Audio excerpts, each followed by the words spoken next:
Hey everyone, we are back with another video where we're going to cover the latest things that we've added since last time. And with me as always is Corey. Say hi, Corey. Hey, how's it going?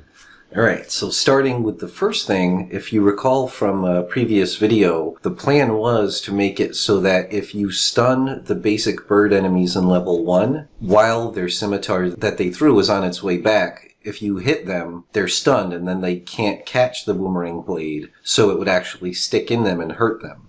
So I actually first started making the code to get the boomerang blade to look like it's stuck in the Birdman, and it worked, but the problem was the little boomerang blade is so short, especially if you crop off a bit of the tips to make it look like it's stuck inside the Birdman, and then overlap the Birdman enough so that it's a convincing illusion. The Birdman and all the humanoid enemies in the game slide back very fast from impact. So between it being small and the Birdman sliding back so fast with the little sword stuck in him, you couldn't see it. It didn't give the kind of visual reward that I was after. That conceptually it was really cool, but that's the thing. Sometimes you just don't know how good it's going to be or how bad until you get it in the game. So we decided to go instead of that with a blood spurt. Because usually in the game, the hero beats everything with a bludgeoning weapon or hits them with like a flame or a magical attack. So there's usually never a need for a blood spurt. So before now, there was no blood in the game. So blood spurt is special visual cue. It's very easy to notice. Right. It's bigger than the sword. It doesn't slide back with him in the same position. So it's actually visible. It's very clear something special has happened. So we're going to review the code for that. And then the other things that we did, Corey had the great idea of making it so for all the Birdmen in level 1, Corey had made these really nice animations to make it possible so that the Birdmen can be introduced into the level by gliding downward with their wings spread. So we only had 1 or 2 of those Birdmen enemies throughout the level that did that. But it's really easy to miss them. You could just sort of not even see it depending on if they start to appear and then you turn back the other way to the left to kill someone else. He might be off screen while he's coming down onto the screen and landing. So Corey realized if we make one of the sub-boss Birdmen appear when the scrolling is locked, then it guarantees you're going to see them and it makes sure people can appreciate that added detail that we added of the Birdmen actually using their wings. So I got that working as well. And finally, the other thing that I added is we wanted it so that if the player timed it well and had his metal gauntlet, he could actually parry and it would also simultaneously break the boomerang blades that are thrown at him. So before we go into the code, I will play level 1 and it might take a couple of times playing to show all of the new features in action. Alright, so here we are. If you recall from last time, we added rolling and ducking.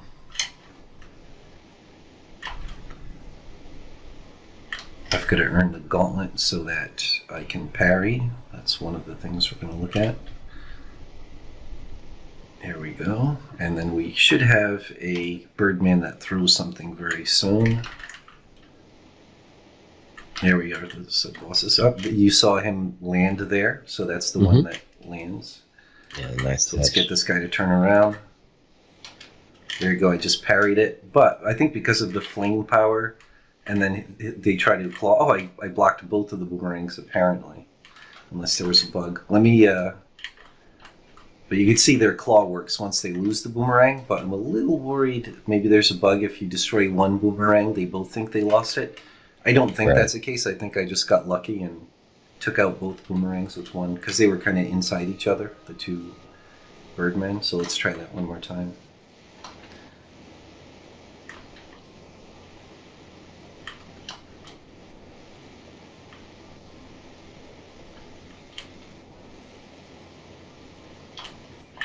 Oops, there we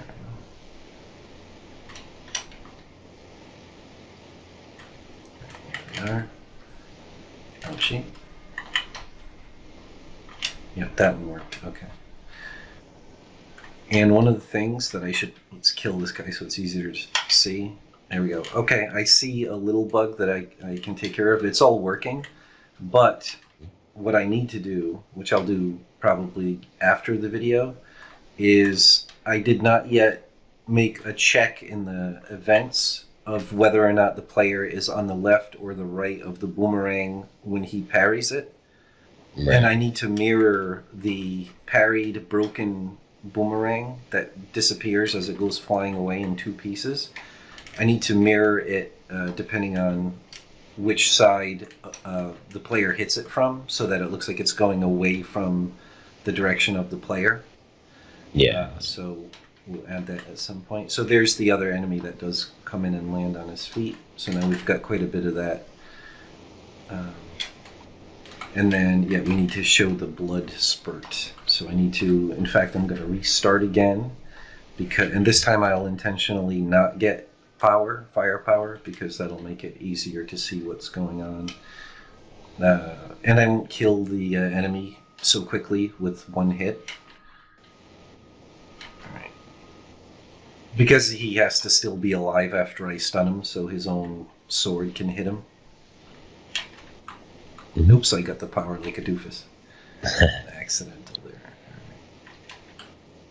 Right. Or force of habit, I should say. Alright, let's turn around. Let's see, how am I going to do this? Yeah, this is going to be hard with 2 of them. Can he survive another hit? That's the question. It worked anyway. So he died and he got hit. Okay. So apparently I didn't, which is fine actually. That's actually not a big deal. But he got. Did you see it, or is the screen share a screen update not fast enough, Corey? It's not quite fast enough, Yeah. but I can check it out on my end. I'll roll under these falcons so I don't accidentally get the power up again. At least that's the plan. Yeah, and I think we had thought, that the sort of universal blood spurt sort of thing could come in handy in other instances. Yeah, like definitely. we could invent other enemies that throw, sharp objects, and they could potentially hit each other too in other levels. So yeah, absolutely. We'll do that. So yep. So hopefully you viewers saw now that works with the blood spurt, and so I think that was everything. So now you've seen all the stuff. We are going to go over the code. All right, let's look at the events for how we make the blood spurt appear. All right, so this is the event sheet for level 1, and we're going to look for a spurt because I named that sprite that I created blood spurt.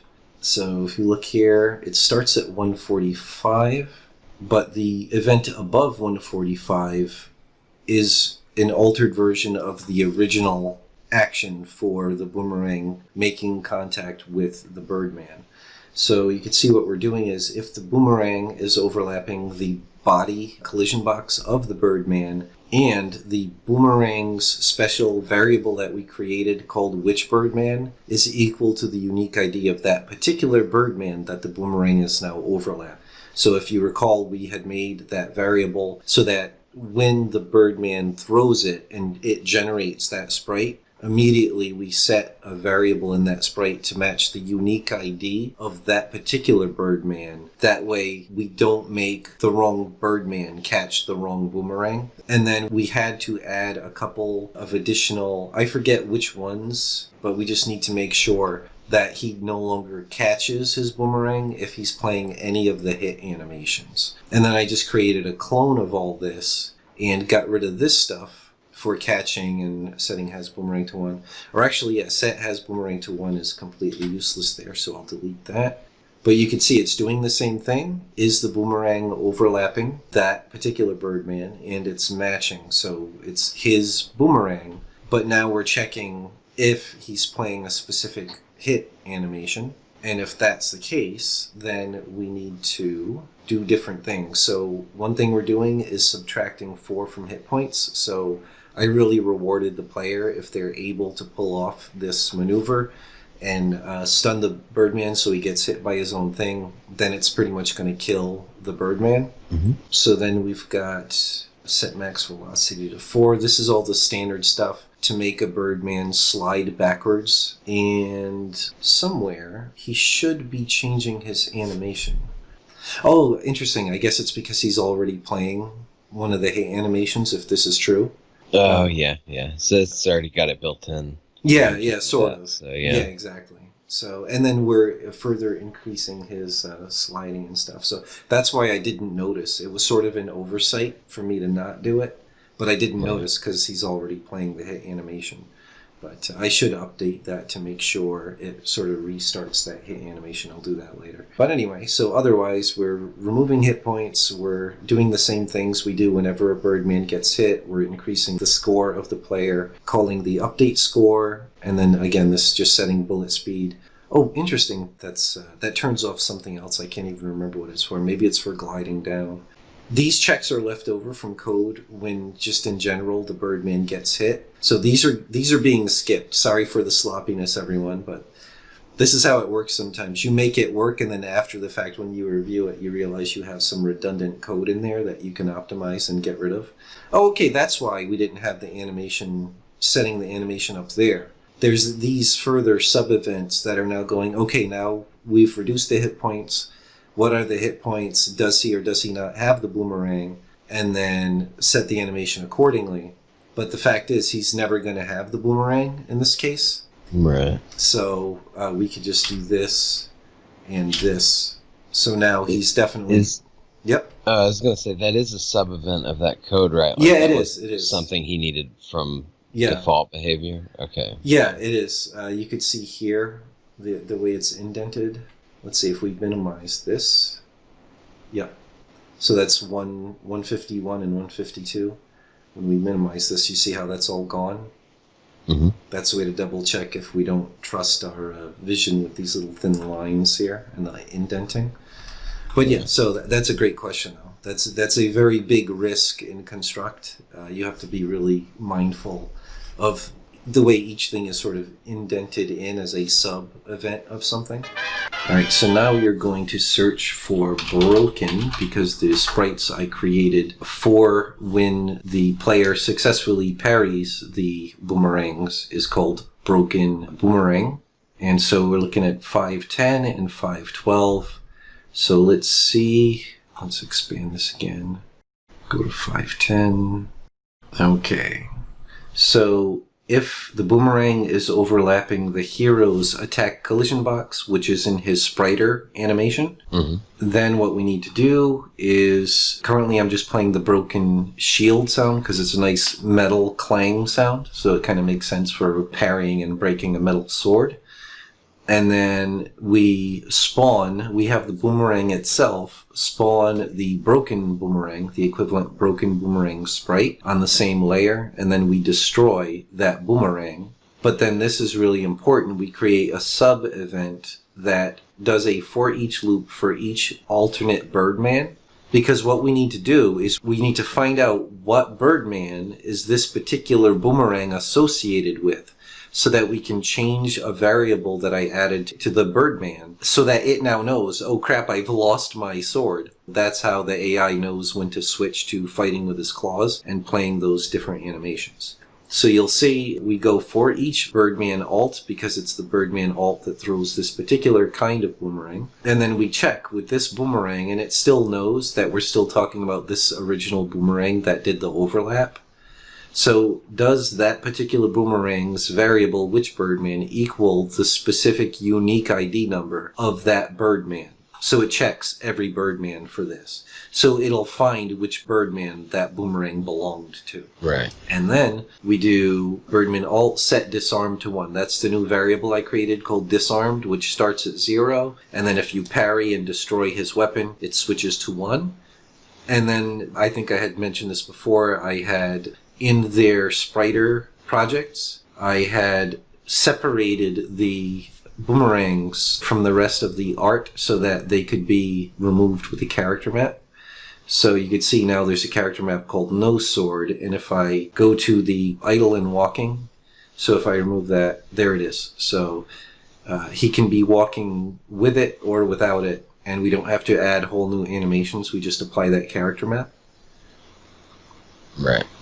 So we're applying that character map to get rid of the sword. We're switching him immediately to walk. So he sees that you destroyed his boomerang, and now he knows he needs to get in close to attack you, so he immediately goes to walk.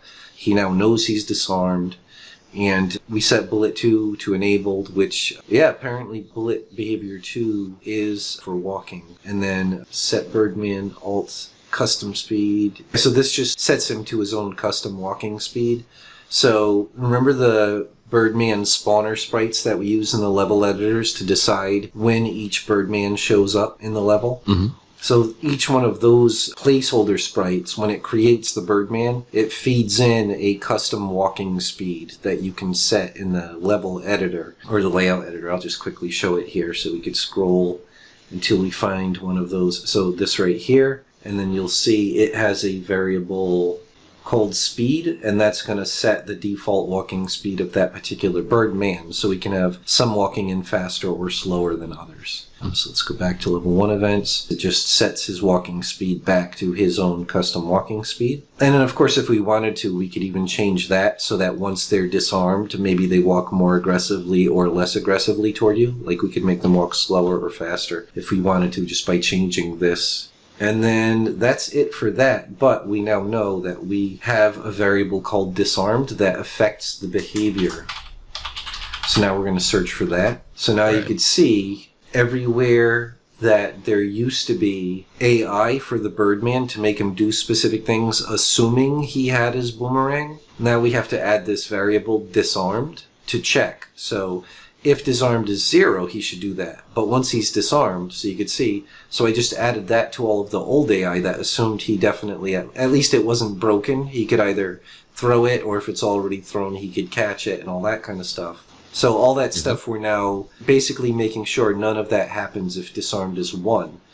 And then we created new events that are similar that say, is disarmed 1? Is he disarmed? And then we're doing here a distance check. So if he's close enough to the player. And then I made a new variable. There was already a variable you could see called attack range, which is a special variable in the Birdman that let it know how far away should I stop and throw the boomerang. Yeah. So I made a new version of that variable that's supposed to be X claw range, but it turned out X law range. But you get the idea. So now it's at what distance do I have to be from the player when I should stop and get ready to do the claw attack. So that's what that is. This just makes sure he's also on screen so they can't attack you from off screen. And then every 1/10 of a second, we do a random number check so that it's not so robotic, so that there's this window of likelihood for when he'll stop an attack. Mm-hmm. And then animation claw, set animation claw tell. So you'll see I added claw tell and claw. So there he is, like pulling his hand back. He's going to swing, and then he swings. And I should have a follow-through frame eventually, but this is just placeholder art to make it work first in events, and then we can perfect the art later. And then very little else needed to be changed, I think, but let's just keep looking. Let's see what these do. I have to expand them. So 243. So I'm going through a loop for each Birdman. He does not have his boomerang, but he is not disarmed. So that means that he's thrown it. And if his walk animation is playing and he's within attack range, then we should set his animation to idle. So we make him stop, so he, I guess, doesn't get too close. So I think this is an old event, and all I did was add the disarmed check to make sure that he's still behaving in that way only when he has the boomerang weapon. Right. And then this is when he does have the boomerang, and we're checking if he's idle, and so this was less than or equal to, and this is greater than. So this means he's not yet within the distance of the boomerang to hit, so he should walk closer. And this is now he is within walking distance, so he should stop walking closer. Because if you can hit someone with your weapon from far away, why would you ever get close? And then so we do a similar thing, but now he is disarmed. And we're doing the same exact stuff, but now we replaced the attack range, which is for when you throw the boomerang, to X law range, which is when he does have the weapon, which is a much shorter range. Mm-hmm. All right? So this makes him walk closer if he's not within range to attack. That makes sense. And then I think that might cover all the logic, and then it's just a matter of the same exact stuff for the Birdman sub-boss, which is just the other variant of the Birdman that also throws a different looking boomerang. But all of the logic is 100% the same. It's just with a different Birdman and a different boomerang. And he has a disarmed variable now as well. I should also point out that for tweaking gameplay, I really wanted to make sure that when the hero punches, his timing has to be really close, really exact in order to parry the boomerangs. So in the original hero animation, I'm not going to bother loading up the hero animation, but pretend this Birdman is the hero, and he has, of course, the attack animations. I made sure that his punch animation, you could see that like just like this Birdman, he has an attack collision box. And that attack collision box lasted a really long time, which was kind of unnecessary. It lasted too long. So you could throw your punch in even while the motion blur is disappearing or disappeared completely. If an enemy kind of flew or walked into it, it would still hit them. So it was kind of sloppy. So I went into the hero's spriter project, into his attack animation. And the way to do that, you could see this collision box stays out a really long amount of time relative to the attack. So what I did was I just dragged it out to what seemed like a good enough amount of time so that only that point should deflect the boomerang, or in general just be able to hurt the enemies. And then I just did a key all, or you could key select it. I'll just do key all. So that gives it a new keyframe there, and then you could delete it. So now it exists, but only up until that point. And the last thing is just making it so when we trigger the first boss fight, or sub-boss fight, I should say, which is when the player reaches far enough along that this thing triggers, basically, which is called scroll stopper. I don't remember how it is. Let's see. Scroll stopper. Okay. So these are just the events that make it unlock. I haven't changed that once you kill the sub-bosses. Mm-hmm. But what we're looking for is the part that activates. So here it is. So if any of the scroll stoppers reach a certain point relative to the viewable area of the screen, which means the player has scrolled far enough to trigger the boss fight, then we lock the camera by setting that variable, and we set triggered to 1 for that particular scroll stopper. And then we could say, okay, well, which one got triggered? And then if it's 0, which is the one I added, I changed one of the 2 Birdmen alt to come flying down. So you can see all I did was here, all of this is the same as it was before when he used to be on the ground, but I changed the X and Y coordinate that he appears at. It's still off the visible right edge of the screen, but now if you check the Y, it's viewport top, which is the top visible edge of the screen. And if you remember, their anchor points is down at their bottom of their feet, and the scrolling has stopped, so it's guaranteed player's going to see them gliding down. And then we mirror him so he's facing to the left toward the player. And then we set his animation to glide. That was the other difference. Before it was set animation to walk. And then we just set the bullet speed. This is walk when he's on the ground, and this is, I think, I'll have to double check that, I'm pretty sure. Yeah. And then we set his custom speed, which is his walk speed. And then we set the Y velocity to 1, which gives him a little downward movement gravity. And we set his max Y velocity to 1, so that's the simulated gravity for the Birdmen as they're going down. And that is all I had to do to make the sub-boss appear. Alright, I think we covered everything for this video. Just so everyone knows, the next time we make progress on eventing in Construct for Damon Claw, we're going to be working more on the level 1 boss, which is making excellent progress, but we can't show him yet. We don't want to show him publicly at all. So that's going to be a private Patreon backer only video until we release a teaser video and eventually a playable demo that will reveal the boss to the general public. But the next thing we're going to do, we already got all of his basic behaviors working. So now what we need to do, Corey and I had a great sort of design scrum where we really looked at all of his behaviors and decided how to break the boss up into 2 or 3 distinct modes that each trigger, like the classic bosses in console and arcade games, that change their fighting style and their behaviors based on how much you've taken out of their hit points. So we're going to start actually implementing that whole thing. We're going to put a visible hit points bar for the boss on the screen, and we're going to start actually altering his AI so that he only does some of those behaviors in those certain modes, and that modes are triggered when his hit points have reached that certain threshold. Unless you have any last minute thoughts, Corey, I think that pretty much wraps this video up. No, I don't think so. All right. Excellent. Thanks everyone very much for watching. If you enjoy our content and want to keep up to date on our games, please leave a like and subscribe. Also, if you want to support our projects, consider becoming a patron.